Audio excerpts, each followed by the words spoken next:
Assalamualaikum and a very good day to Sir Shikri.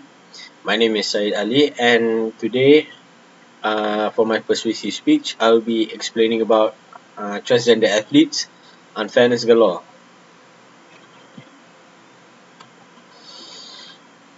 Now, in this day and age, the ideology of the Western ideology of the LGBTQ plus is spreading like wildfire, and it is extremely bad news for athletes who are sure of their sexual orientation and who don't prefer to alter their physical body to disguise as another gender.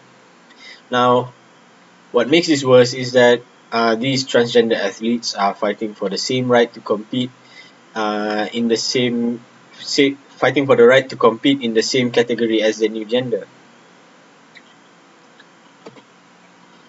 Now, what we need is to create awareness campaigns with the support of research and of doctors and scientists in order to open the eyes of people who actually fall for this propaganda.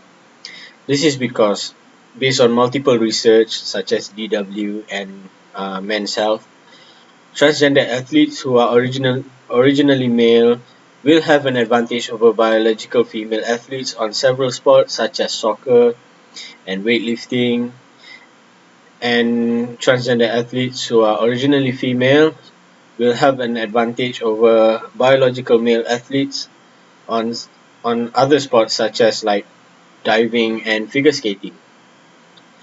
For example, Mr. Quinn here. Now he's a transgender athlete. He was formerly a male. He transitioned to became a woman, and now plays for the Canadian women's soccer team. And he has for the previous Olympics. He previously won gold with his team, and this is quite unfair because as a former male, you still have the strength and the stamina, this the same strength and stamina as a male. And based on research that females and males will have, no matter what, have different levels of strength and stamina generally. Now, there are two solutions that can be used, and both of them are from different perspectives. Firstly, based on our akidah, Islamic akidah, is that transgenders should not even happen in the first place, and that these people who have gender identity disorder are to be placed in rehabilitation centers to help them understand more about their nature.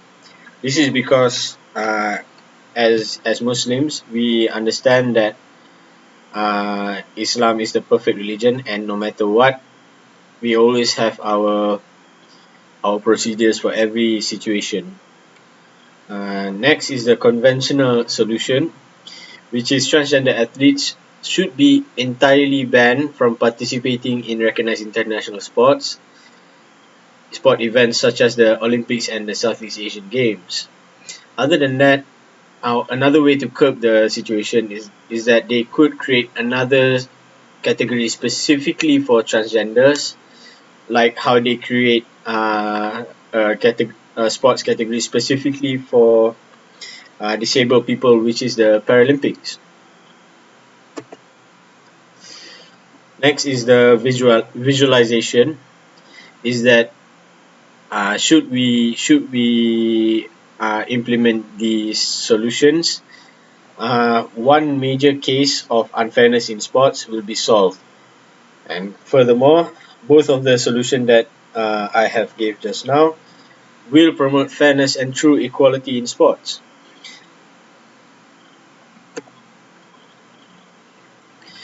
Next is finally is the action that needed to be taken. Now, the action that I would recommend people to take is that people should not fall for the Western propaganda about how transgenders are allowed to participate in sports. This is because multiple studies have been conducted, and all of them show the same constant variable, which is transgender athletes, no matter what, will have an unfair advantage over regular athletes. people should also do their own research and read, in order to fulfill their knowledge, so that they will know more about this situation. And that is all for my persuasive speech. Thank you to Sir Shikri, and that is all for me.